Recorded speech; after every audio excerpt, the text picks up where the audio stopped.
was titled during his stint as Joe Cocker's musical director for Mad Dogs and Englishmen in 1970. Russell died in his sleep last night at his home in Nashville. His health had not been good for at least the last 10 years. In 2010, he underwent surgery to stop leaking brain fluid and suffered a heart attack in July 2016.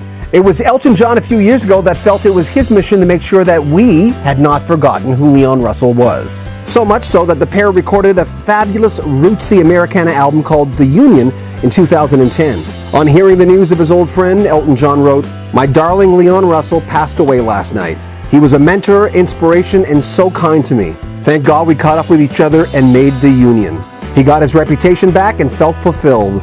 I loved him and always will." Russell's own website wrote, "The master of space and time was a legendary musician and songwriter originally from Tulsa, Oklahoma, who performed his gospel-infused southern boogie, piano, rock, blues, and country music for over 50 years. He was born in 1942. His real name was Claude Russell Bridges. And like many who were wired to have that special gift, he also had the wisdom to perfect it. Russell got on the stage as early as he could, playing nightclubs as a young teen. And of course, he got people talking quickly, and soon Jerry Lee Lewis was knocking on his door. By the time he was 17, he'd already moved to Los Angeles and was a hot session player who backed up the Byrds, Herb Alpert, and Phil Spector. He also earned his membership into the now famous Wrecking Crew of backup studio cats who were the best in the business. And then came that segue that doesn't always happen to top studio cats.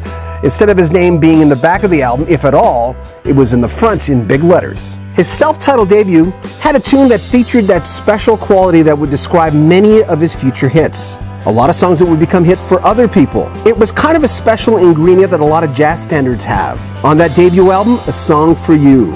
A tune that could be recorded by many different artists in tons of different genres and still sound rooted in whatever genre it appeared in. A gentle tune about forgiveness. It's been recorded by the Carpenters, Ray Charles, Willie Nelson, Donna Summer, and in 2005, Herbie Hancock and Christina Aguilera's version was nominated for a Grammy. Like A Song for You, Leon Russell's This Masquerade was recorded by a lot of people, but there's one jazz cat that had it on his 1976 album, Breezin'. It became one of George Benson's signature songs. Originally, it was the B-side of Russell's 1972 hit Tightrope. And by the way, it earned George Benson a 1977 Record of the Year Grammy. Russell almost disappeared in the 80s and 90s. Instead of playing big stadiums, he was playing clubs. Elton John said a few years ago, "There are some people who are born to be leaders of musicians." And he is. He is an inductee of the Rock and Roll Hall of Fame and the Songwriters Hall of Fame. He was married to his second wife, Janet, since 1979 and has 6 children. May he rest in peace. When people say there's no good music out there, I always say, go back in time. You don't have enough years to listen to all the great music in the history of rock and roll. Listen to Leon Russell's Carney album or his debut album, or Elton John and Leon Russell's The Union. I'm John Bowden. Make sure you comment on our video and subscribe to our channel and share our video. This is Rock History Music.